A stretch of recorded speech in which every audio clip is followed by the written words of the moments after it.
Good evening, residents of Berlin and Boylston. My name is John Campbell. I'm the elementary school principal over in Berlin Memorial School, but I've had the pleasure of kind of facilitating some of the search for the next principal at Tahanto Middle High School. Thank you for joining us this evening. We have three candidates that have kind of come forward and stood out above all the other people who applied. All excellent people. The purpose of the evening for us is to kind of have each of them in their turn introduce themselves to you. After they do that, they'll take some questions. You can put the questions into the Q&A part of the webinar format, and I'll do my best to kind of combine those. Each candidate has about a half an hour.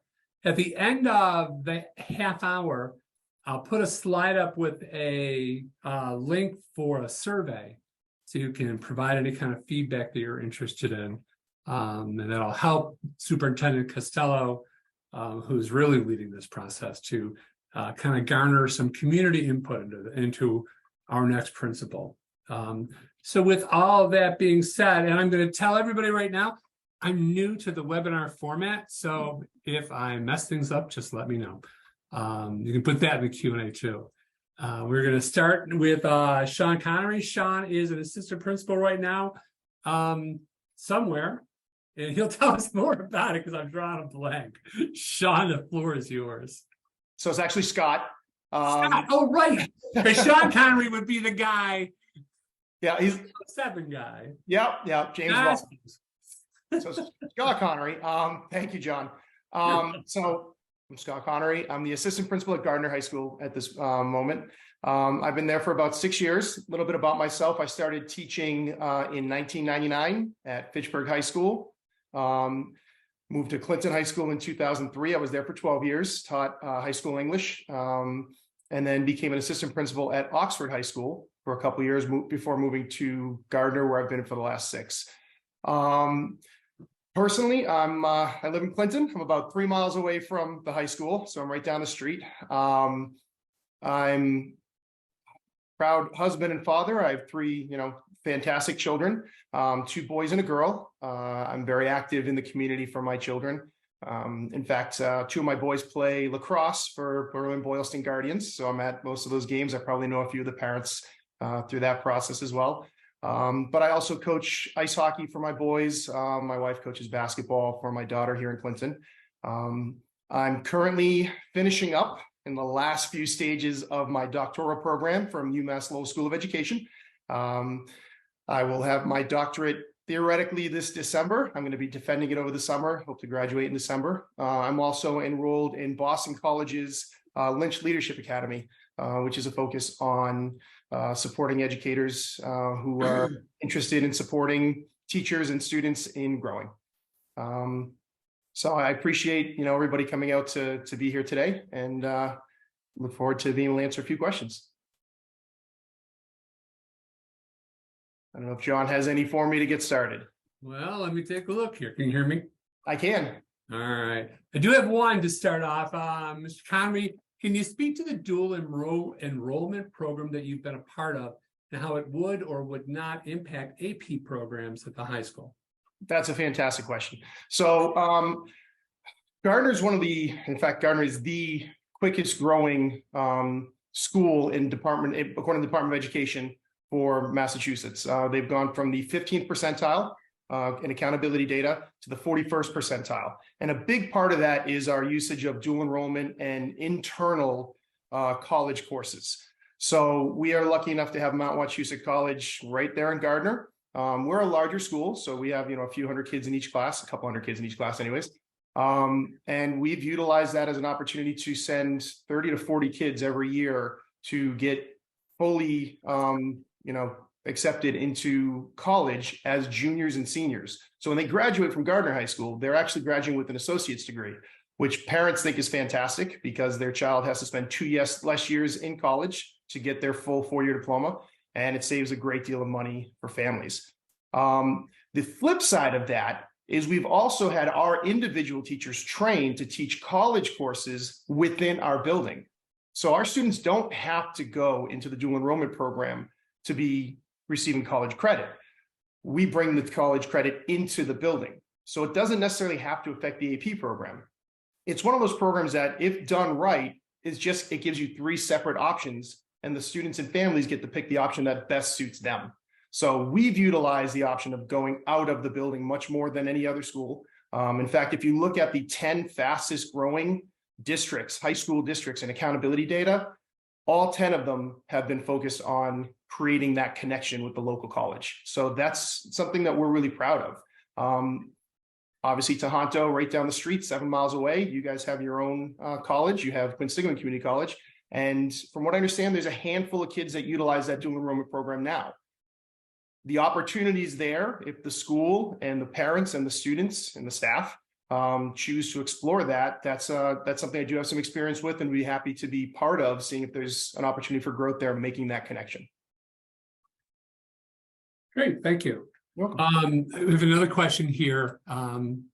You walk into an honors level classroom and notice that students do not seem engaged. You check their grades in Power School and see most of the students are getting C's. What do you do? So that's a conversation with the staff to begin with. After the class, I would never, put a faculty member on the spot like that. But after class, I'd ask, can we have a conversation during your free time? And ask them what I think their concerns are with that situation. Hopefully together, we pinpoint what it is that is causing that disconnect. Look for ways to support the teacher in creating a curriculum that is more engaging. Most of the time when I walk into a classroom, what I'm looking for is that the students are active participants. I don't believe in that, sage on the stage teaching method where, the teacher's at the board, writing their lecture and expecting students to take notes. I've walked into math classes in the past where a teacher just writes the problem on the board, asks the students what their answer was. If they got it wrong, they erase it and do the exact same problem again. There's very little learning going on there. So what I look for in classrooms is that the students are taking the active role. They should be specifically in small groups working together. The teacher should be giving them the opportunity to learn the information and then walking around, making sure that they are engaged in the process, that they have taken a lead role. Statistics show that students learn better when they're working together, not when they're just sitting there following what's in front of them. So that is definitely, if I walked in that'd definitely be concerning. But that's how I would approach it. I'd work with the teacher to look at what their lesson plans, the task, the rigor is designed, and make sure that it's appropriate for the room, and find ways to support the kids to be more active and take a lead role in it. Awesome, thanks. Here's another one for you. Why do you feel you're ready to be a principal? Great question. I've been in education for 23 years now. Like I said, I started in 1999. I have 15 years in the classroom. I've taught college courses, a few different colleges. I've had the opportunity to work with Department of Education, creating the MCAS testing. I was on the academic development committee. So I've seen the creation of MCAS. I've seen creation of lesson plannings. I wrote the model curriculum units for English language arts for the state of Massachusetts DESE as well. I was also part of the PARCC test creation. So I get to kind of fly around the country and be part of that process before it went away. After that, I've been an assistant principal for 8 years now. I'm very lucky to have worked with great leaders. Ross Tebow in Oxford and Paula Bolger in Gardner are both excellent principals. They foster teamwork. They figure ways to get the very focus on what the issues are and then work together to address them. It's very much a community when we're working on any programs or anything we identify that we have to fix or take care of. After 8 years of that, I do believe that the opportunities that come up, I'm prepared for. I've seen a great deal of different opportunities that have come and gone that I didn't feel ready for. So I have not applied for a lot of principal jobs prior to this year. This is the first time I've actually put my name into this because I wanted to have the experience, like I said, as the assistant principal, but also I want to finish my doctoral program first. I think that's been really valuable for me to step back and see what it's like to not just work with students in the role that I am now, but specifically supporting teachers, which is something that I definitely needed to grow into. And my time as an assistant principal and definitely my time at UMass Lowell getting this doctorate has, supplied the opportunity to learn, and be ready for that. Awesome, thank you. We are awaiting the next question. So we'll pause for just a minute, let you catch your breath. You've been in the school. I'll throw one at you while we're waiting. Sure. You've been at the school. Yep. You've walked through, you've met students, you've met teachers. What are some of your impressions? I think Tahanto is in a fantastic position. They're a very strong school. When we talk about accountability data, Tahanto's in the 95th percentile. That's amazing. That's a great school system that anybody should want to be part of. But it's been at the 95th percentile for some time. It never seems to rise above that. And I think whoever ends up with this position is going to be very lucky that they're working with a good culture. They're working with strong teachers, caring families, focused students, which is all that any administrator could really ask for. The administrator that comes in really has to be able to focus on the issues on the margins. Specifically, the things that stood out to me when I was looking at this job was that there's some gaps, attendance specifically for students in the subgroups. So students that are considered low income, students that are, high needs, students that have student disabilities, they attend school 5 to 7% less than their peers. And you see the outcome of that in their MCAS testing. Across the board, those same groups are 10 to 12 points behind in English, science, and math MCAS testing from, right from 6th grade through 12th grade, or through 10th grade, technically. And those two things, it's not a coincidence that those two things are both happening. Whoever comes in and gets this position really needs to be paying attention to those margins to support those students, help them improve their experience at Tahanto in order to improve the experience for all students at Tahanto. I got another one for you, a couple, but now we're on a roll. All right, let's go. Tell us about one change you've made as a leader or something you led that you're proud of and how it impacted students. All right, I'm going to tell you a community one, and I've told this story. I know John's already heard it, but I am proud of it, so I'm going to tell it again. During COVID at Gardner High School, Gardner has a very high low-income population. 73% of our students come from low-income families. That's important to me. I want to make sure all of our students are comfortable. So the year that we were not in school, I took it upon myself to go twice a week. I brought my own children. They were part of it, and we called it community service with Dad. And we drove around Gardner, and I delivered hundreds of food packets to those families twice a week, every Tuesday and Thursday. I wanted to make sure my students had what they needed when they weren't with us. I said it in my interview, and I'm going to say it again. Those are my kids. Those students are my students. They mean something to me, and I mean something to them. That takes time to grow, but I'm very proud of that. When they have issues, they feel comfortable coming to me because they know I'm here for them. So I was very proud to get to go around Gardner and supply what they needed, because not all of them had the opportunity to go pick up the food. They had parents that were working. Some of them have trouble with transportation. It was important to me that not only did they get those supplies, but that I was there and they saw my face at least twice a week to know that I was there for them. Once COVID ended, I wanted to keep going with that connection. So I built a program where the Monday after every marking period, so whether it's progress reports or report cards, I took a group of teachers, guidance counselors, and even college recruiters with me to the local low-income housing program called The Village. And we got the community room. I got local pizza places that donate a couple dozen pizzas. We went to them, and I sat down with the parents and said, this is how your child is doing attendance-wise, grade-wise. Let's talk about what they're going to do when they leave us. Let's get them prepared to go to college or whatever they're going to do next. The reason we went to them is because I don't want any parent to have to choose. Do I, if they're working and getting out at 5 o'clock, do I go to the school or do I feed the children at 5 o'clock? So we brought the pizza to them. Parents came, siblings and children got to eat. We brought in students to do community service that got to, play with the younger kids. Parents got to meet with adults, with guidance, with myself. It was a fantastic program, and it spun off me going out to the community to begin with. So each one of these things grows into another. And that's something that I started that's still going, that I'm really proud of. Awesome. Can you speak to your experience with restorative justice? Yes. The year before I got to Gardner High School, their suspension rate was over 10%, meaning 1 out of every 10 students in their time before they graduated were getting suspended. That is an absurd number. That is not sustainable. That is not healthy. Myself, along with Ms. Jelinas, the other assistant principal at Gardner, When we got in there, 6 years ago, our focus was appropriately dealing with student issues and keeping them in the building. So we created several different programs that focused on restorative justice that allowed us to not suspend students for offenses that really don't call for suspension.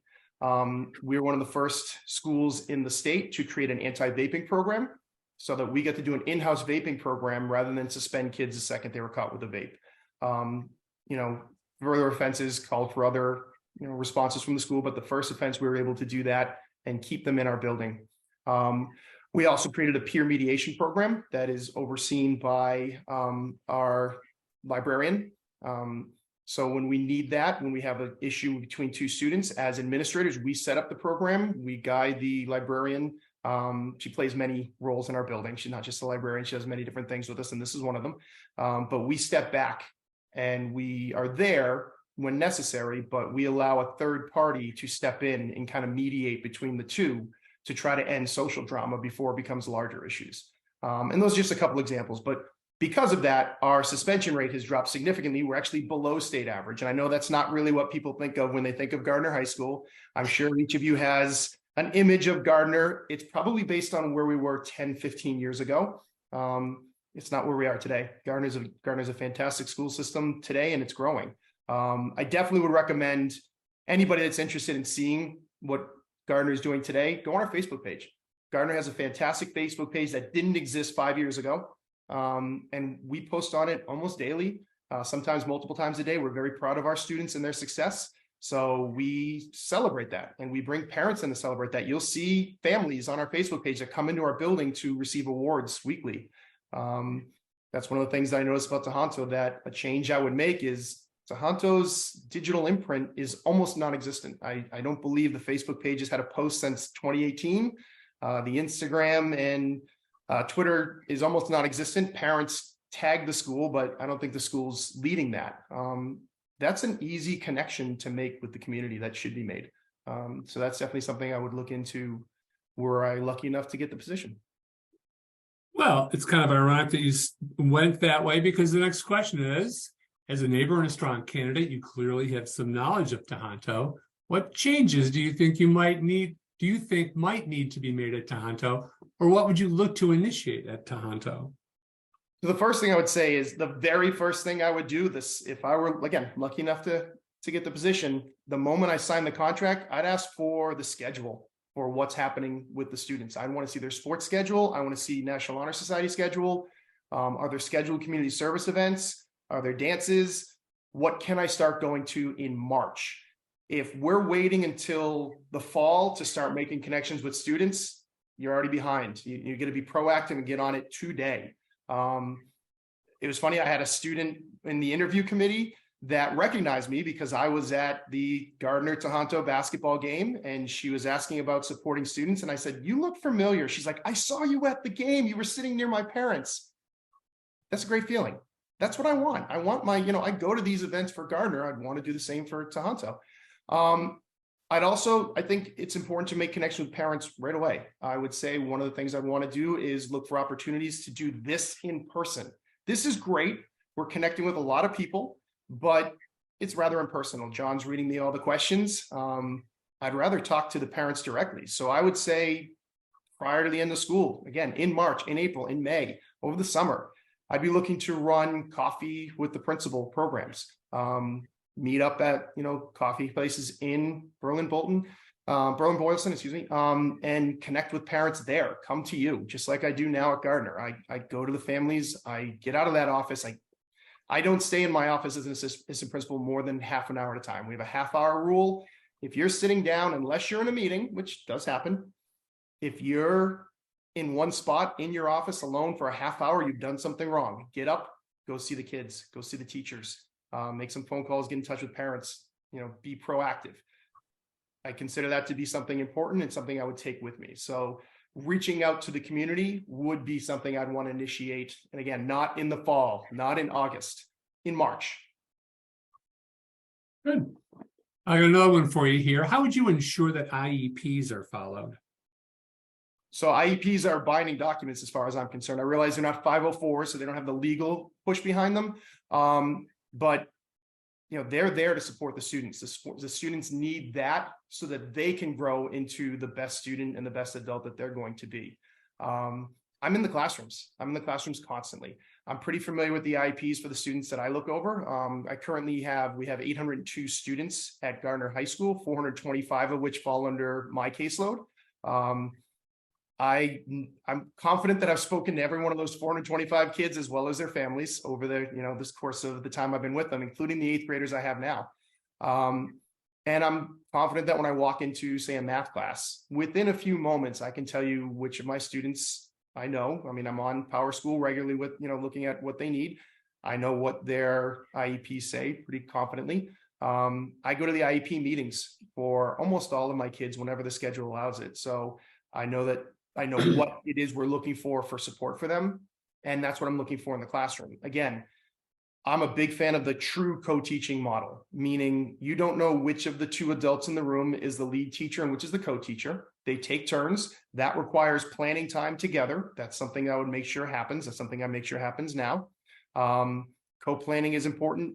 Then co-teaching in the room. And much like the very first question, I want to make sure the kids are active and attentive.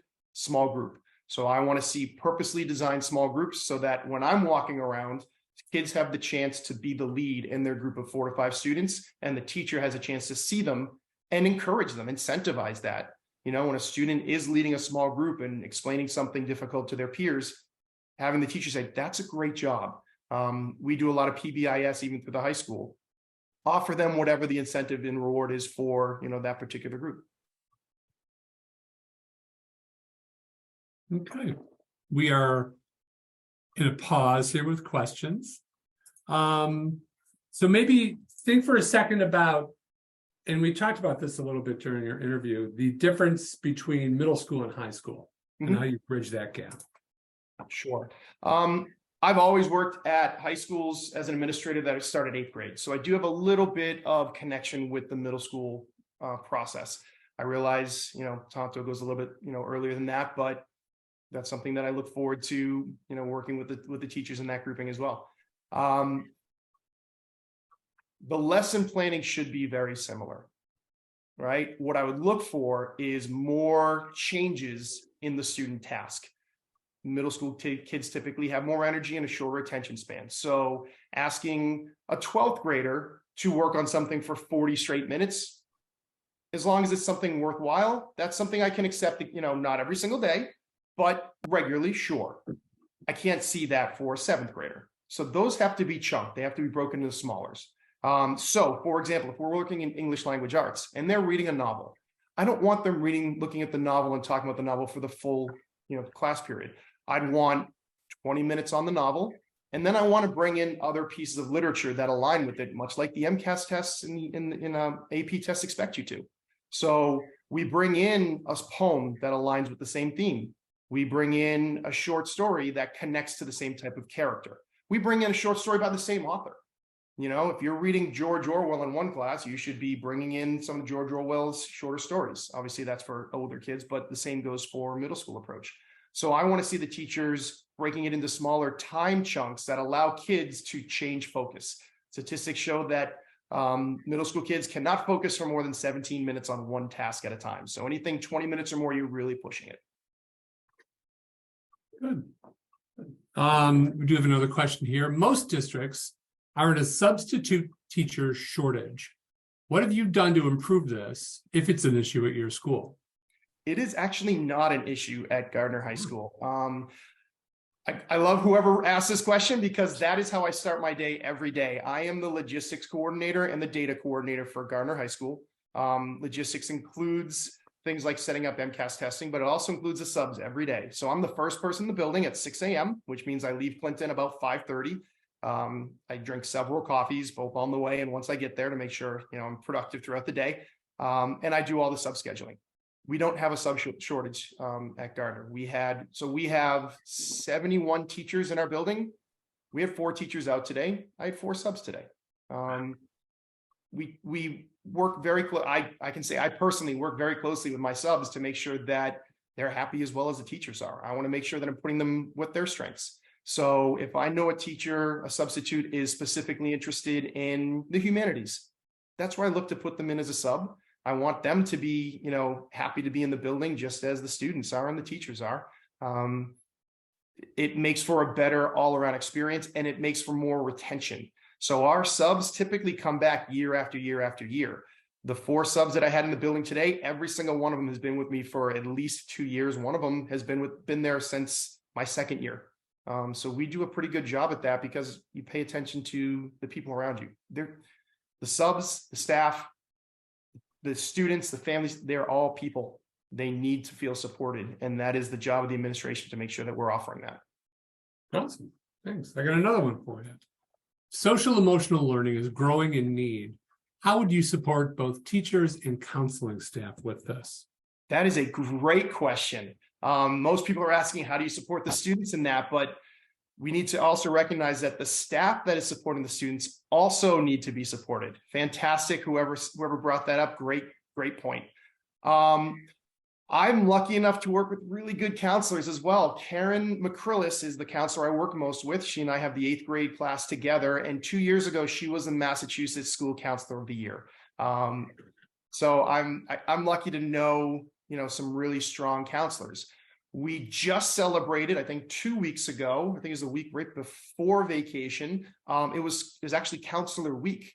So as the administrative team, we brought all our counselors throughout the week. We offered them little things to remind them how much we care about them. We bought them all lunch on Wednesday. We got them all chocolates on Monday. We bought them each a shirt or coffee mug, depending on what we thought they were interested in, on Friday. We got them all gift certificates. We do little things like that to let them know we do care. So paying attention to those moments where you can highlight your appreciation for anybody in the building is really important. People want to know that what they're doing matters. So supporting teachers with those moments, and I don't mean just for that 1 week. That 1 week is great because it just happened. I can highlight it, but it has to happen regularly. You say to them, thank you. You did a great job with that. That goes a long way. I'm sure anybody in the audience has had a boss that say that. They walk home, they walk out of the building, drive home, feel a little bit better about themselves, knowing that their boss appreciates them. Awesome. I'm going to give you, it is 6:27. So I'm going to read you the last question, the current question that's up here. And then I'll give you a couple minutes at the end to kind of wrap up and any final thoughts you have. The question is, we're in the middle of a budget crisis. You have great forward thinking. However, how will you put many of your plans in place with either cuts or level funding? Budgeting is difficult. I wish there was an endless pot of gold. It doesn't exist. So knowing that, it's incumbent upon leaders in administration to look for other avenues. The money that we spend, for example, at Gardner on Mount Wachusett doesn't come out of the budget. We found grants for that. We have a very strong, thriving STEM program, all funded through grant money, state grant money, local grant money, but it takes time. It takes someone willing to put the time in to go find it, apply for it, fail sometimes, and apply for it again next year until we get the money that we need. So that would be one thing that I would definitely want to make sure I bring with me, that tenacity, that willingness to put in the extra time, even at home and on the weekends, to make sure that if there's money out there to be had, it's coming to Tahanto, just like it's coming to Gardner now. After that, you prioritize. What do the students need in the moment? What do we need next year and the year after? And build those programs from within, keeping the budget in mind. Sometimes there have to be cuts, and you make sure that whatever the cuts are, they do the least amount of damage. And that's really what you're talking about. When you're cutting, you're doing damage. It does the least amount of damage, and you keep moving forward, together, and explain it to everybody. You never want to be the person making these decisions without having the team behind you. So you need everybody pulling together. I know that was the last question. My time's almost up, but I do want to say that I appreciate being part of this process. John, everybody at Tahanto has been fantastic. You guys have been amazing. And I thank you for allowing me to be part of this. I know that choosing the people that you hire is the most important job of any educational administrator, whether it's a principal choosing teachers, or in this case, superintendent choosing the principal. We're lucky to be, the three of us are lucky to be part of this. Tahanto is a fantastic school. and whoever you guys end up with is going to do a great job for you. I look forward to seeing how this plays out. All right. Take you down there from the spotlight. It was a pleasure, Scott, to talk with you again. And I look forward to hearing from you again soon. For people who are watching this webinar, I'm going to put up a screen for you now, if I can remember how to do it. Let's see, there it is.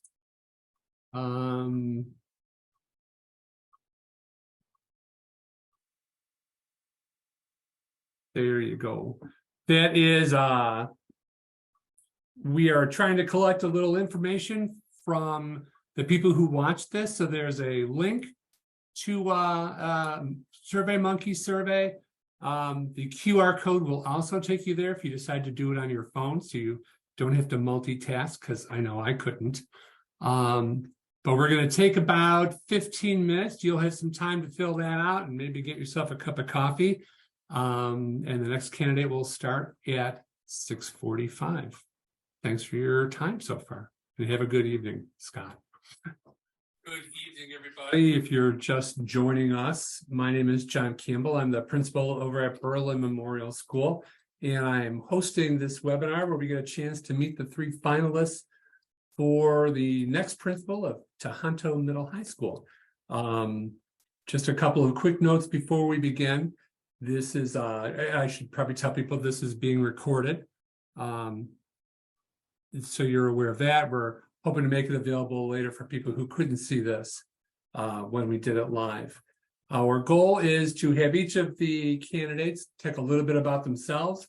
And then if you use the question and answer feature, if you submit questions for the candidate, I will kind of summarize and group them together, and we'll ask them, and we'll kind of see where things are going. At the end of this, again, if you're just joining us, there is a SurveyMonkey link that I'll post where you can kind of add your thoughts and ideas to the pile as we kind of sift through and get a sense of where people are at. With all of that said, I'd like to introduce Anthony Benedetto, who is joining us today, currently an assistant principal in Wachusett. And the floor is his. I know he is looking forward to some screen sharing, so I'm going to get ready for that. Hi, everybody. I hope you can hear me. And if you can't, please let me know, because after all the Zooms, I don't know how worn out the mic is on my computer. So I'm just going to ask to see, host has disabled participant screen sharing, so that's okay. So I was hoping to introduce myself a little bit. I had a couple of slides prepared on who I am, my background. I have spent the past 13 years as an assistant principal at Wachusett Regional High School. Prior to that, I was a dean of curriculum and dean of students at Quabbin Regional High School out in Barrie. Prior to that, I was an English teacher at Quabbin Regional for about 5 or 6 years before I stepped up into administration. I'm married. I have 2 wonderful kids that, even though I'm at work, I'm hoping that they don't interrupt me because they're in the next room, because my goal was to bring them to the concert that's happening here at the high school when the interview is done. My vision really of the school is always child-centered. You know, my favorite quote is really by Dewey, that, you know, the child is the starting point, the child, you know, is the center, and the child is the end. And that really shapes my entire philosophy that I do with every interaction with both students, parents, staff, and the community. So that's a little bit about me. I guess I'm open to the questions as they come. Anthony, I did fix that screen share thing, so if you want to, I think I fixed it anyways. Well, I don't know how much more information that will actually add to what I did. Make sure this is actually, but really it was just the same information that I had as far as my name, my background, my 3 kids, my 2 wonderful kids, and my wife. If she caught me calling her a kid, she would absolutely kill me. My dog, who thinks that she is a kid because she's the size of a kid. And again, just my vision. really, I do believe that everything is about the child, from start to finish to end. Awesome. All right. And bonus points for coming prepared with slides. As we wait for questions to come, let me ask you one. You've been to Tahanto now, you've met with staff, you've met with students. Some first impressions. What are your thoughts? My thoughts are, it is a fantastic school. It is really kind of this gem that's, hidden by the reservoir. I came on a very different day. So I came on the refresh day where everybody was, kind of doing all sorts of different activities in order to recharge. I think that is one of the most fantastic things I've seen. At Wachusett, we do that for staff, usually once a year, where we have professional development time, and we have staff kind of run various activities such as hikes and walks or Zen art or yoga. And I love that you did it for all the students. I mean, that's something that I would love to be able to steal. What was great was talking to the students, and their concerns were surprising to me because they weren't, how am I going to get into college? They weren't about the academics they were being taught. They were all concerned about things like parking or how are these social events going to be run? And I think that's really telling that for the students, if that's their biggest concern, because of all the fantastic teaching that is happening, that they're not worried about what's happening in the future with their academics, that they're not concerned about, their next steps as that they're applying to college. So I was really impressed by that. Awesome, thanks. We have our first question. Why do you feel you're ready to be a principal? So like I said, I have been doing the assistant principal thing for a while now. And honestly, I'm really happy where I am. What started to make me realize that I wanted to become a principal was this year. So we got a new assistant principal in my school. Because we have anywhere from 2,000 to 2,200 kids on a given year, we have 4 assistant principals because we're like a little mini city. And we haven't really had a new assistant principal in, I would say, 8 or 9 years. So this new assistant principal has half the 9th and 10th grade. I have the other half the 9th and 10th grade. So really working with somebody that was new to the school, and so new to learning the culture, the routines, the bell schedule, where to park, as well as new to being assistant principal, really kind of opened my eyes to the place that I was, in the sense that I can sit down with somebody, review the concerns, review where we need to go, see it really from that bird's eye perspective that I didn't realize that I had already gained. And so that's when I began to realizing that I've kind of maxed out where my professional growth is, and I want to be able to move on to a community that I can affect, some really good positive change and do it from the next, seat up. Good, thanks. As a finalist, you likely have some knowledge of Tahanto. What changes do you think might need to be made at Tahanto, or what would you look to initiate at Tahanto? So being as somebody that's coming from outside the district, my first thing to do is to listen.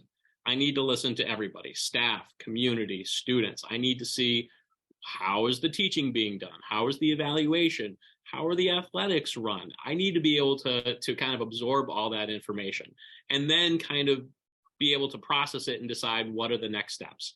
One of the things that I really have questions about Tahanto are, how is that communication with parents going? How is that communication with students?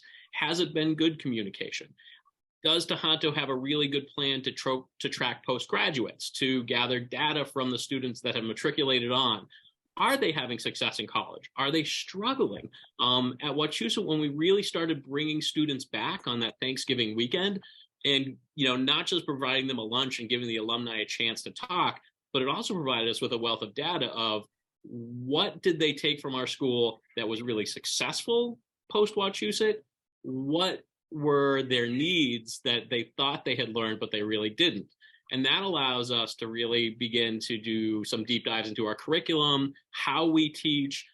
That was very, very helpful with our big push prior to COVID with getting, Chromebooks and getting one-on-one devices so that the students, when they left Wachusett, were adequately prepared for a digital learning environment in college. And so that's one of the things I'd really like to explore is where's that feedback? Are we getting it from the postgrads? Are we getting it from the staff? Are we getting it from the students that are currently there? What is their experience with, each of their classes? Thanks. Please share how you have supported a teacher in improving his or her practice in order to improve student learning and achievement. So working with teachers is always a partnership. I mean, their classrooms can really be considered their kingdom. And I'm the interloper. I'm the person who's coming in and, checking on them daily, but also really focused on the student and seeing the student not just in their class, but in all of their classes, seeing the student and how they're behaving in athletics and outside of school. So I see this as a partnership between myself and the teacher. The teacher's got an excellent grasp of what's happening with that student during that block of time. And I might have a lot of other information that the teacher doesn't know. So it's really kind of partnering with the teacher if a student is struggling academically to kind of meet with the teacher and say, here are the other things that I'm seeing. Here's the other information we've gathered from other teachers, from counselors, from parents that you may not know. And then working with that teacher to be able to, fine tune how they are talking to the student, fine tune how they're reacting. What are the lessons? Is there a slightly different way that might work better for the student? So it's always a partnership. And I love doing it because I remember being a classroom teacher, and what you see is what you see. And sometimes it's harder to know what else is happening in the student's life. All of a sudden, if they're not doing well, you may ask the student, you may talk to their parents, but you may not have the full picture. And being able to partner with teachers with that extra data to be able to help fine tune their teaching has been really beneficial. Excellent. Next question here. We have a drop in enrollment from 8th to 9th grade.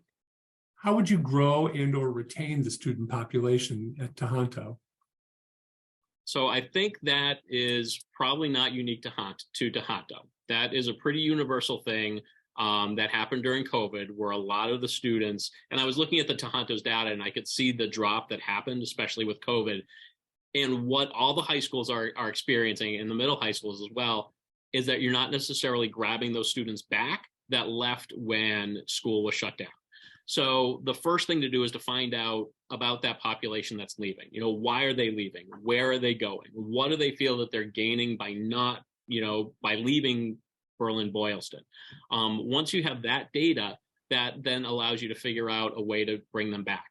Also, has there been any outreach? Is there outreach for the parents to ask, why they are going to the schools? That, are there classes that Tahanto offers that are comparable? Are they leaving for athletics and we can talk to them about our athletics program? So it's also really a part of it is community outreach, because parents, like everybody else, once they start doing something such as saying, oh, well, school shut down, we're going to send them out elsewhere, keep doing the same thing. So now it's a matter of kind of re-educating, figuring out why they're leaving, and bringing them back to the Tahanto family. Good. Thank you very much. Perfect timing. Tell us about one change you made during your leadership at Wachusett and its impact on students. So I could talk about two. One is we really expanded our AP program at Wachusett. It was pretty limited when I arrived here. We had a lot of classes, we had a lot of students taking it, but we also had a lot of barriers that were preventing more students in it from taking it in more classes. We worked really hard with the teachers and through some grant money to be able to remove those barriers and educate everybody about the benefits of AP and how important it is for some of those classes to be competitive to get into college. But one of the things that I'm most proud of is during COVID, we had to really embrace being digital, and that includes me as well. And I'm not a big social media fan, but I absolutely love my school Instagram account. And we use my school Instagram account to connect with students and parents left and right. And part of it really was morale building. I did dad jokes all the time. I helped make our morning announcements that we do every day into video announcements where we interacted, with students, where we had faculty interact with each other. And that feedback that I got from parents saying, thank you, that we are looking forward to a dad joke, which sounds absolutely silly, but it was vital. It was vital during that time to be able to maintain a community.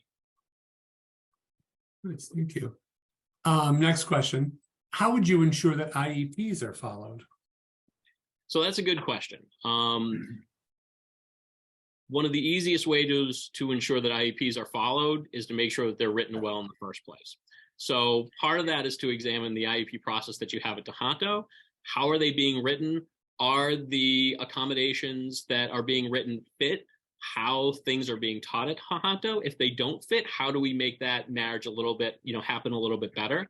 How do we make sure that the faculty are educated on how those accommodations need to be implemented as well?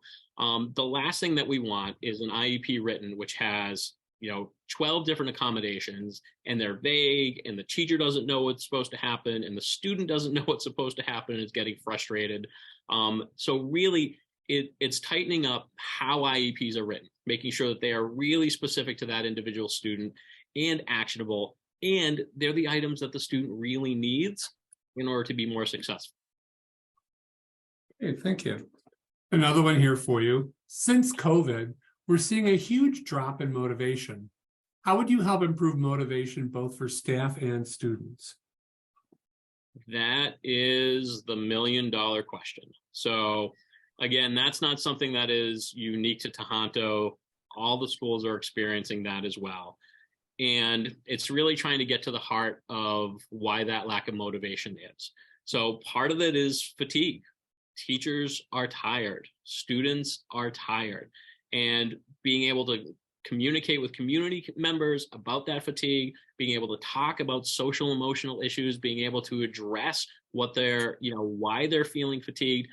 Part of that is why I love that refresh day you had so much, because it gives everybody a chance to recharge. What we're seeing with the motivation is because we had that break in education, usually you have the middle school and the high school kids as they come in can see the seniors and juniors and how successful they are and what they've been doing to model themselves to get there, be it just sports, academics, and clubs. Because of that break, there was that break in modeling. So what we want to do is make sure that the key skills for students, they're seeing them again. They're seeing them throughout the school. And it's going to sound like it's a refresher because students should know I need to do my homework. I need to spend this amount of time. But they don't really, because everything changed for a few years. With regards to staff, it's being there. It is talking to staff, talking to them about who they are, what's going on in their lives, and how we can better support. And that could be really just chats with me. It could be that they may need other supports that we can help provide for them, or find somebody that can help provide those services for them. Yeah, thank you. Next question is this. Could you speak to your experience with restorative justice? Sure. So I've been a restorative justice fan for years and been integrating the practices into everything that I do on a daily basis, especially dealing with students, because students, it's never good to just approach a student, whether they did something right or wrong, and to just say, nope, here's the rule. What you did was wrong. Have a nice day. They've got to understand it. They have to process it. Their whole point is that you want them to learn from the mistakes so that they don't do it again. And you want them to understand that impact that they have in it. I'm lucky enough this year that our district has kind of begun to embrace restorative justice as a whole. So it's less, myself and some of the other assistant principals on an island. So we've had the formal training, we've begun to lead circles, and we've begun to introduce it in some really different places. So, sometimes when we have students that decide that they're going to, get physical and have a fight, it's really easy to just say, nope, you're suspended, have a nice day. It's really hard to kind of sit down with the students and the families and do that work to figure out why the fight was, how can we move on, how can we learn from this, and do they understand exactly what a disruption that was, not just to their own lives, but to their family lives, to the school, to the community, so that they can own that a little bit. And the work's rewarding, but it's time consuming and it's not easy. Okay, thank you. We have a lull in questions here, so let me toss one out to kind of keep you on your toes. Wachusett, you mentioned Wachusett, and I've been there. It is like a small city. Tahanto, not nearly so much. We are a village. How do you transition your big school skills to a small school environment? What do you see as So the pitfalls of that? I'm very excited to see Tahanto as a small school. As Wachusett, went through construction and became big, they got a lot of grants to do what's called the small school movement, where they broke the school up into smaller pieces. So I'm in charge of about 500 students. When I first arrived at Wachusett, those students were really carved out, not just as mine, but they had teams of teachers that worked with them so that they weren't physically separated from the rest of the school, but they really were treated that way as a team. I'm excited to be in a school where everybody is already doing that. This allowed me to kind of not just build relationships with those students, but I knew each of the student schedules. I knew the teachers, how they taught, and which teachers are going to work better with different students. Some of the pitfalls to that are, obviously, I am not from Tahanto. So this is going to be a real learning experience for me, to learn your culture, to learn the staff, to learn the students, and to learn the community. But that's what I'm here for, and that's what I'm open to do, and that's what I'm excited. And then once, you learn about me and I get to learn about you, then we are a village, then we are a family. And that's going to allow me to be an effective leader. Awesome. Thank you. Tell us about the best professional development you've had over the last 2 years and how it changed or will change your leadership. Oh, that's a good question. If there are any teachers that are watching, that professional development has a tendency to be one and done. You learn something and then you never hear from it again. I'm really lucky this year. I'm participating in a full year professional development with an organization called the MSAA, called the Soul of Leadership, where other principals and assistant principals are gathering on a regular basis for us to really talk about the issues that are affecting schools, primarily kind of with staff, with students, with culture, with social emotional learning, and how those issues affect us as people. And it's been really wonderful to sit and talk with other educators and see what are their issues they're having in their building? How do they tackle that? What are their strategies? But also, just being able to sit and talk to people has been a revelation. And that's been part of this whole professional development, is bringing back all those tips and techniques. And we've got a huge, book of all these techniques, just to be able to open up with staff and students in a non-academic way that allows them to be relaxed, comfortable, and also turns in a way that improves their academics, because they are now relaxed and comfortable, and their anxiety levels have been brought down, and their edginess has been brought down, and they're connecting with somebody. So it has been by far the best professional development that I might say I've ever been in, and I'm really excited to try out these different techniques. Okay. As we pause between questions, you mentioned reading before. Sorry, I don't get to ask my question. What experience do you have partnering with local colleges and universities to ensure that students are ready, prepared, and know what is expected of them? Oh, that's an excellent question. So one of the things that we worked really hard at with Wachusett is developing those partnerships and bringing in colleges and college representatives, not just to, talk to the students about what campus life is like, but to talk to our staff and to talk to administration about, here is what college life is like now. And also, here is what it takes to get through the admissions process and what it takes to get through those first 2 crucial years, so you don't have students that make it to college and go, oh, I'm not ready, and end up fitting those stumbling blocks. So we built relationships with a lot of organizations where we've brought colleges and college representatives in so that we can learn as a staff and reflect, are our practices at the high school successfully meeting what those needs are that they're going to experience in college. And I know I talked a little bit about bringing the alumni back. That was huge, because they're the ones who it's all about. It's all about the student. they're the ones who could tell us, hey, I really wish I had learned some more digital platforms before I got to my first class and didn't understand that all this homework was being posted and I didn't know that I was supposed to go on and see it. It allows us then to, talk to our department heads and individual teachers and adjust our curriculum so that we know that the students that we're preparing are going to go off to college and they have those specific needs.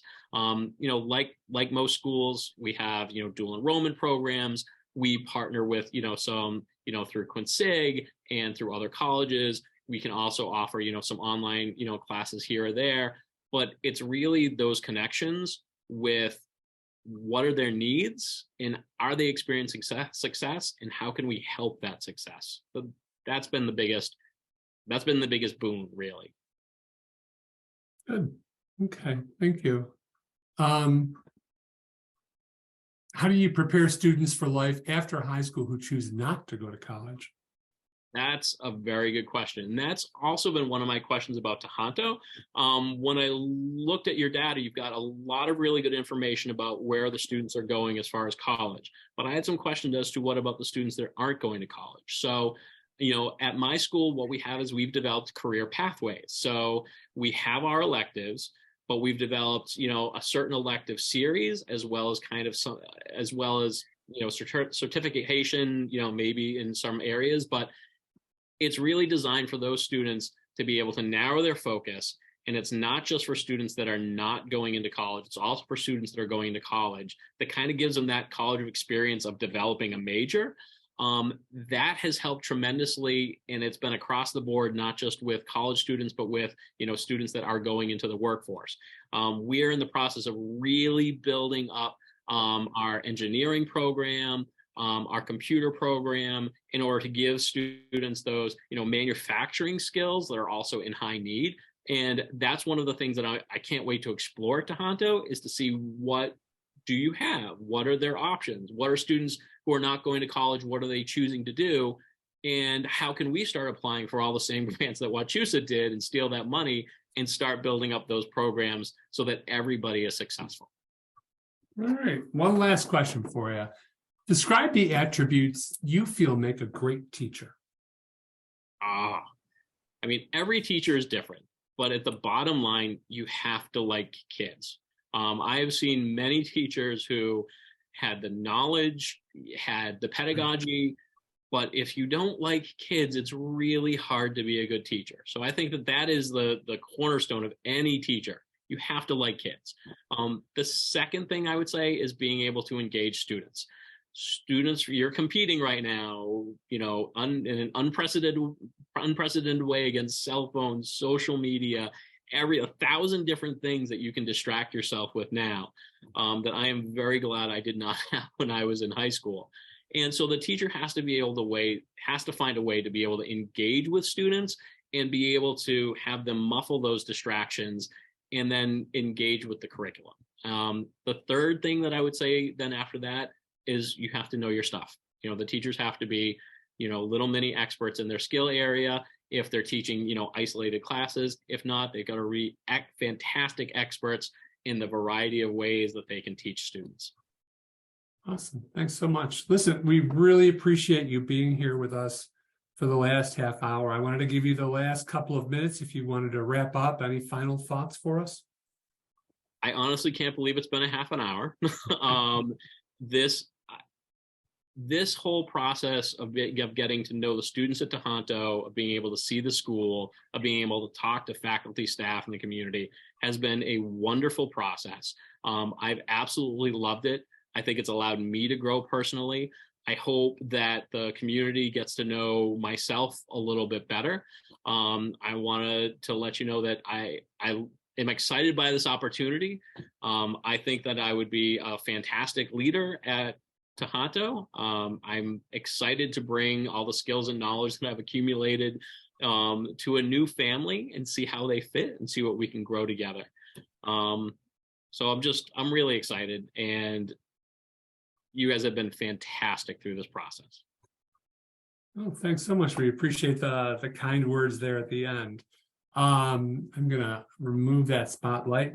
Again, thank you for coming. It's been so interesting meeting you and hearing from your perspective, what Tahanto's like. I, of course, worked for a while in the Wachusett system, so I know what a big job you've had there.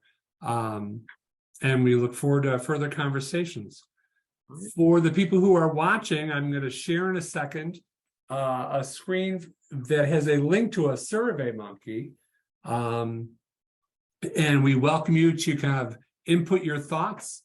Let us know your reactions to Mr. Di Benedetti, any questions or comments you might have. And we will collect all of those for Superintendent Costello for her review. They won't be made public. If you wanted to say, you can say whatever you like. So we're going to pause. We will restart this at 7:30. Good evening, everybody. Welcome back. It is 7:30, and I would draw your attention back to our third candidate of the evening. This is Lisa Sequera. Lisa has been a long time teacher and leader here in our own school district. And we are delighted to have her here to kind of talk with us and answer some questions. Just a real quick note before we move forward, Lisa.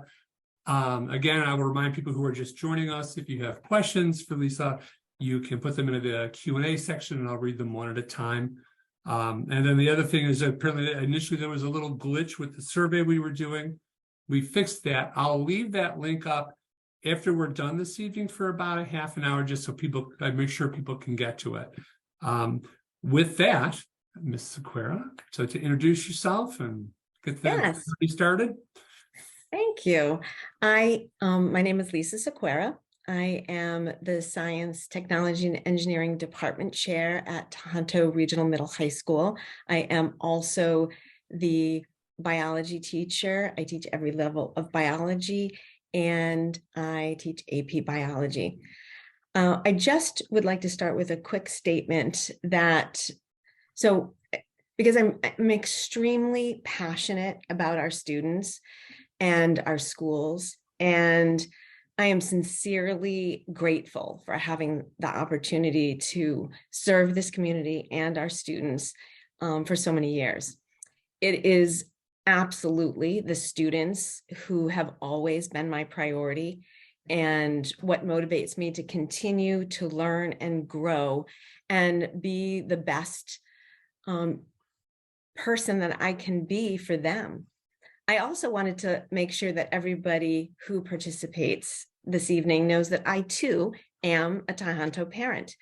Both of my children went through the Berlin-Boylston school system. They attended Berlin Memorial School and graduated from Tahanto Regional Middle High School. And therefore, I am deeply committed to making sure that our community, our schools in our community are strong and successful, and that our students, our parents, the community members, our teachers, our staff, our administrators, that our schools are a source of pride every day for all of those stakeholders. And I wanted to just kind of identify that I've served in so many different roles within the district over many years. I've been a substitute teacher, I've been a paraprofessional, I've been a teacher, or am currently a teacher, department chair, club advisor, mentor, science coach. And it is through these roles that I have forged very strong relationships with not only students, but with families, with community members, with teachers, staff.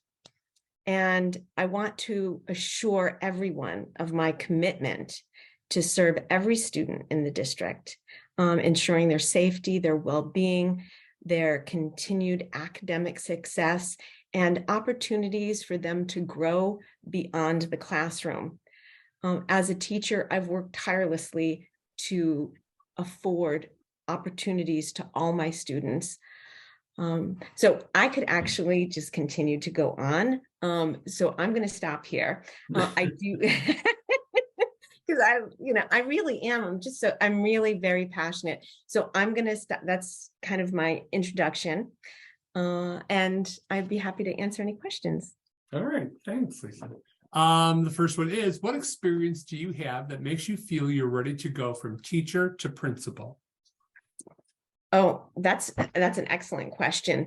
And I don't think that a lot of people know so much of my background. So I started teaching a long time ago as a middle school teacher, and I taught for middle school in Framingham for 3 years. Then when my son was born, I took a step back from full-time teaching, but I knew that I needed to, I needed to have I needed to do something that was constructive and meaningful. And that's when I took over, or I became the director of religious education, grades 7 through 12, through St. Joseph's in Berlin. And in that role, I coordinated, I worked with the diocesan office in Worcester, and coordinated confirmations. And that was a very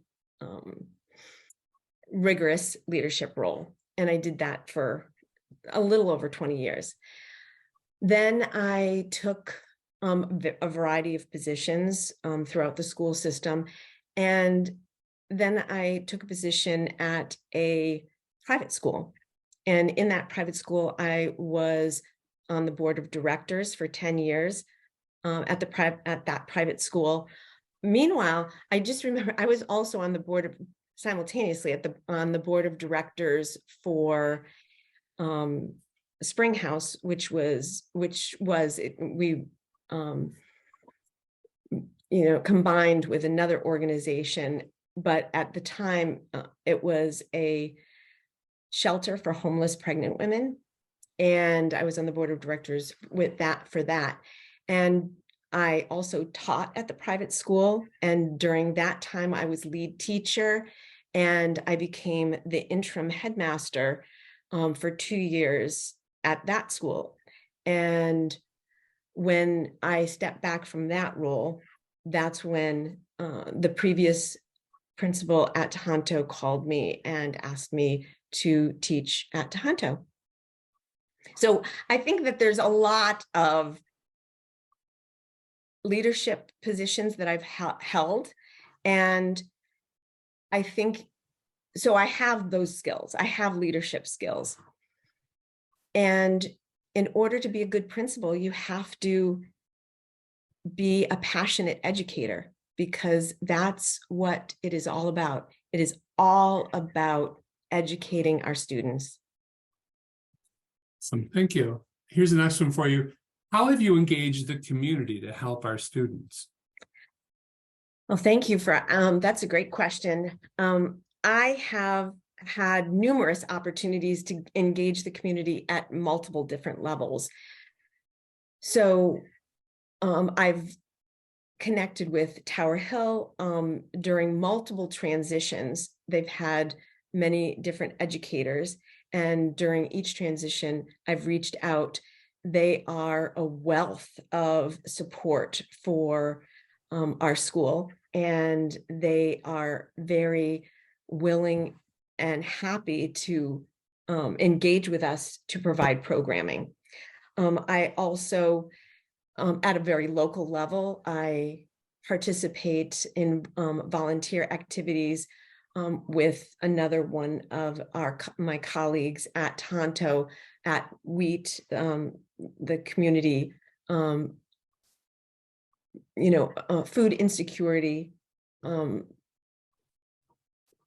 food, like a pantry, and food service organization, to provide the community those types of services, as well as we've brought students there.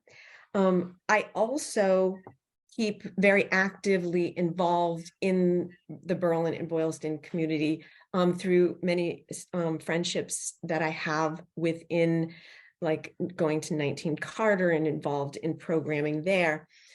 But at a broader level, I have been able to engage with higher education, with Harvard, University through the Amgen Biotech program to bring advanced biotechnology equipment to all of our students, not just our to enrich our AP students, but that equipment has been integrated into all levels of my teaching. I've also engaged with many professionals and have a great number of resources throughout Massachusetts that I connect with consistently through professional development. And we actually, if any of you are interested, there is a great website, science website, Lab Exchange, which provides science education for access to science education to anybody, and it's free. And Atlantic White Shark Conservancy, I've developed a 10-year relationship with them. And I've also partnered, I'm so grateful to Crest Technologies. I reached out to them after going to one of these professional developments, I was able to, request some grant funding for programming for students in our school. So I'm very comfortable reaching out to and keeping a network of people and understanding the value that many people in our community have and what they can bring to the table to our schools, which I think is incredibly important. Awesome. Thank you. Here's the next one. Because of your strong connections to the community, the staff, and the students, discuss how you would make the transition to the role of principal, which may put you in a different position than you've been able to have with those stakeholders to this point. Yes, I think I absolutely, and I know that that is a transition that is going to have to happen. So I think the first part of that transition happened several years ago when I needed, I moved out of Berlin, I moved to Shrewsbury. So I am not, although I'm connected and I know where to find resources, and I know who to call when I'm in a particular need of a particular answer, or, how to access support. I am not, I don't live there anymore. And I think that is a natural disconnect that has happened and allows perspective and separation.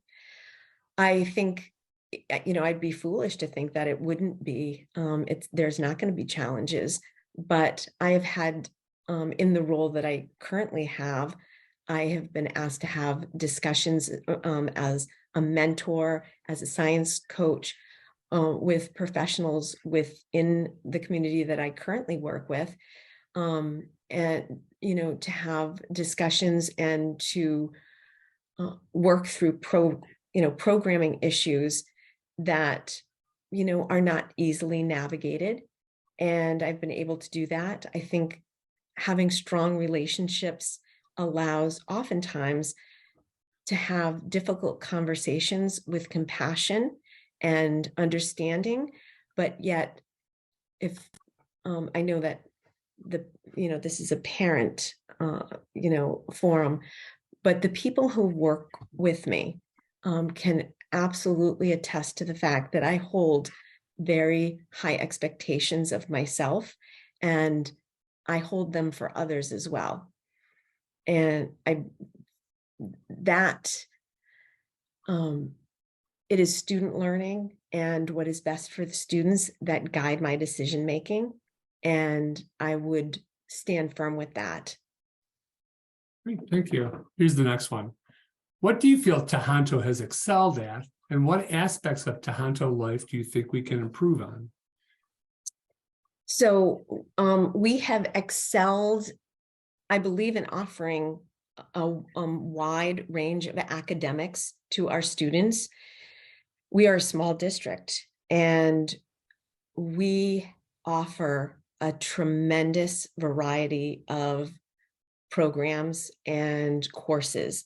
And we should continue doing that and continue using our resources to provide the best opportunities that we can have for our students. So I believe that that is where we excel. Where could we do better with? I think that when I look at the whole student, and I was actually just having this conversation today.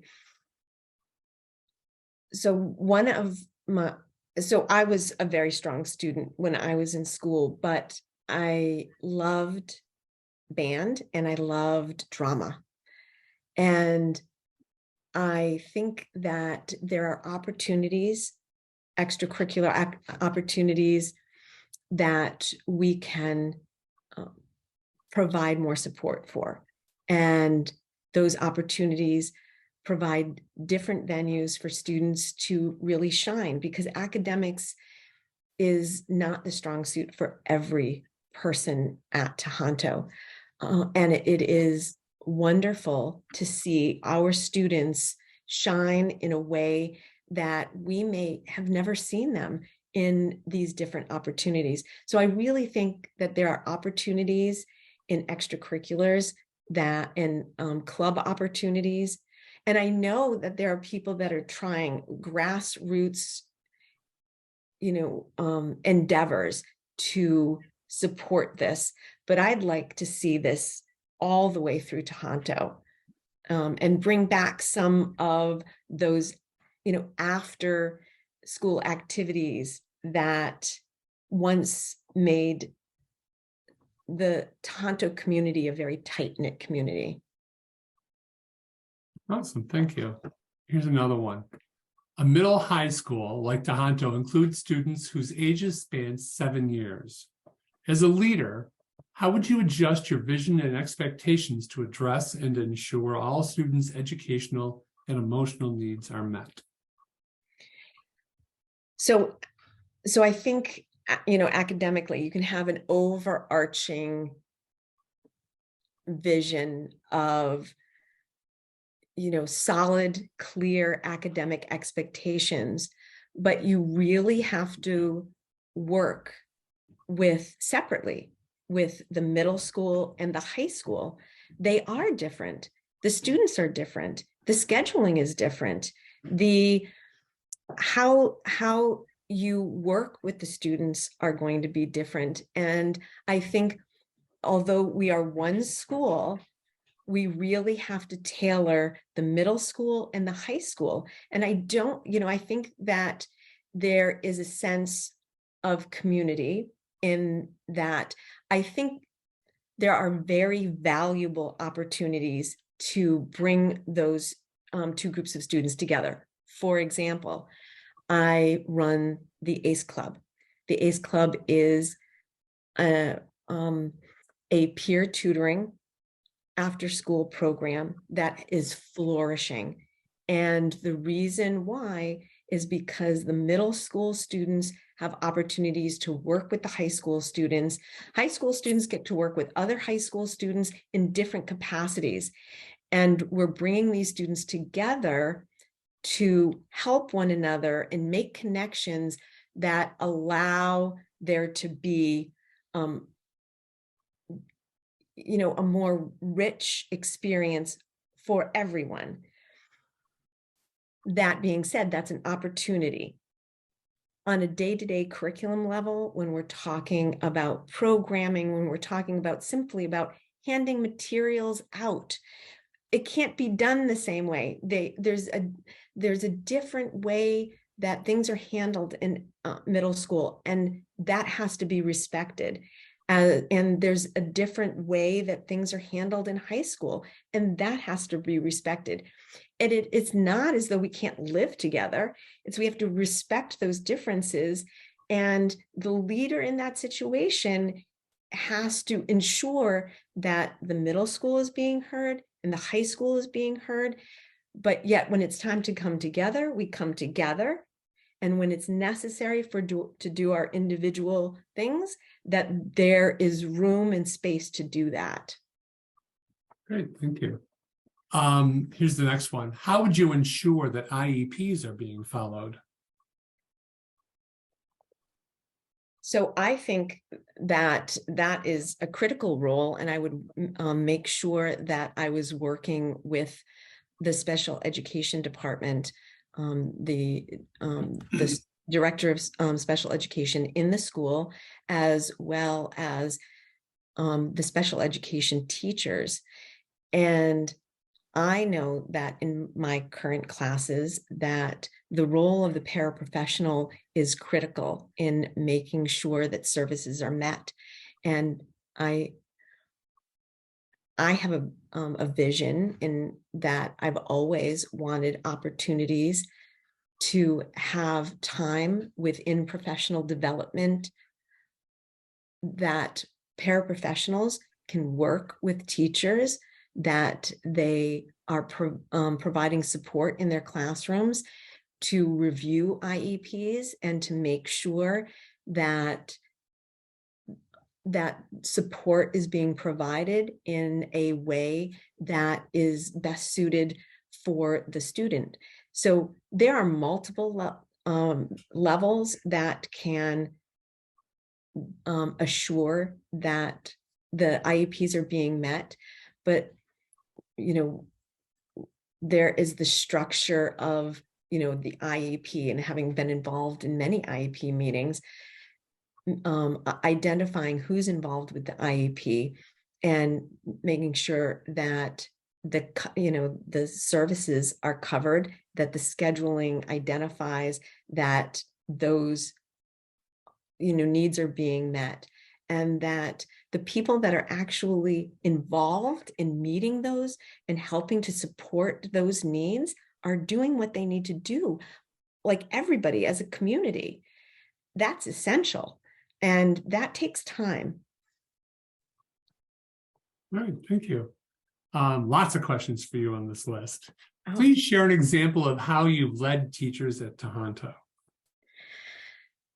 So I've led teachers in a couple of ways. So I've led teachers so I can very specifically, one of the first things I was charged with as a department chair was the science curriculum. So our curriculum is mandated by the state. All of our curriculum is mandated by the state, and we have to make sure that we're aligned, and that alignment is reflected in the MCAS. So when I first became department chair, our middle school was designed so that it was taught, one content area in each grade level. And that was not the model that the state was setting forth. It was currently we are teaching in a spiral model. And that was difficult because it was a big change. It was a big change for the teachers. It was a big change for identifying resources and coming up with lessons and activities in content that wasn't as familiar as the content that teachers had been teaching for 10 years. So that was a major leadership role that I played in transitioning the science department, in spiraling the curriculum, which our MCAS is now reflecting very strong results in that spiraling curriculum has benefited the students. But it was a consistent leadership exercise in making sure that was going to happen. And what did the teachers need? Where were the gaps? Looking at the data, where were we seeing holes, and how could we best work together to make sure that students were getting what they needed and we were complying. I've also run a variety of professional developments. Probably one of my favorite professional development was during COVID, when we were all kind of running frantic, and we came up with the idea of running an ed camp. And I know that there are some wonderful lessons being happening in classrooms, and to share those with other professionals that are in the same community, in the same situation, was important. And so we organized this, and that was fabulous. It was wonderful. I've also been a science coach where I've helped the elementary teachers, which I'm doing this next professional development. I'm working with professional to design a professional development plan with a Boylston elementary teacher, and helping to support science program at the elementary level, so that there is this vertical alignment. As a middle school coach, this has been a form of leadership that I have worked to try to make sure that the elementary staff feel supported. They are tasked with not like tremendous math and ELA programs, and now these very specific science standards that they have to address. And I think it's important for them to feel supported, so that they can do the work effectively. Awesome, thank you. And we're running up towards the end here. You have about 5 minutes left. What's your experience in teacher evaluation in supporting underperforming teachers? Oh, that's a great question. So I have been for Class Measures, which is a program that helps to certify teachers. I have been a mentor for that program 2 times. And as a part of that program, I co-evaluated and evaluated teachers in the process of becoming certified. And that is it takes a great deal of commitment, and follows the rubrics, the teaching rubrics, and those evaluations had to align with the rubrics. And so that I had done a lot of, and been in a lot of classrooms doing that type of work. As a mentor, I have assisted in helping underperforming teachers in particularly aligning assessments and making sure assessments were reflecting what students really knew, and if those, in designing assessments, and then also helping to design activities and support curriculum, and finding professional development for teachers who wanted, who we've identified a gap for and needed support, and then did that. I've also invited people into my classroom so I could model different ways that a teacher could go about handling different situations. And as a mentor, I've gone in and provided that type of feedback. Awesome, thanks. We got time. We can squeeze one more in here. This has come up for each of the candidates. How would you grow and or retain the student population at Tahanto? I think what's incredibly important is to really have a marketing campaign. We have wonderful programs, and people need to understand that. And I think one very small step was the 8th grade transition night that I hosted along with other members of the counseling department and the interim assistant principal. We put this together as an effort to not only identify for parents of 8th graders, kind of what to expect, because we do programming for students in their scheduling discussions, but to show parents how much we have to offer. Do they even know how much we have to offer? And everything we do have a marketing component to that. So the community really knows what's happening. And I think that in and of itself is huge, just making sure people know what's happening so that they can see that their student can have a very full and rich experience at Tahanto. They don't have to go anywhere else. We have it. Awesome. Thank you. So we have reached the end of our time. I'm going to give you a minute or two if you want to kind of wrap things up. You've survived. I just want to make sure that everybody really understands that I am committed. I am committed to Berlin-Boylston District. I'm committed to Tahanto. I love our students. That is the greatest joy, is to connecting with students and helping them grow, throughout their time at Tahanto. I have had so many wonderful opportunities of students coming back and sharing, how Tahanto has impacted their growth as a person beyond high school. And I'm so incredibly grateful to have been part of that. And I'm going to get a little teary, but I'm very, very committed. Awesome. Thank you so much, Lisa, for your time and your efforts here this evening. We really enjoyed talking with you, as with all of the candidates, so I'm fair. I'm going to remind the people who are watching, I'm going to post it or put up in a second a slide so that you can work on those survey forms. I'll keep that up for about 15 minutes to give people a chance. We are recording this. As soon as I figure out how, we're going to post it to our website so that folks who haven't seen this can take a look later on.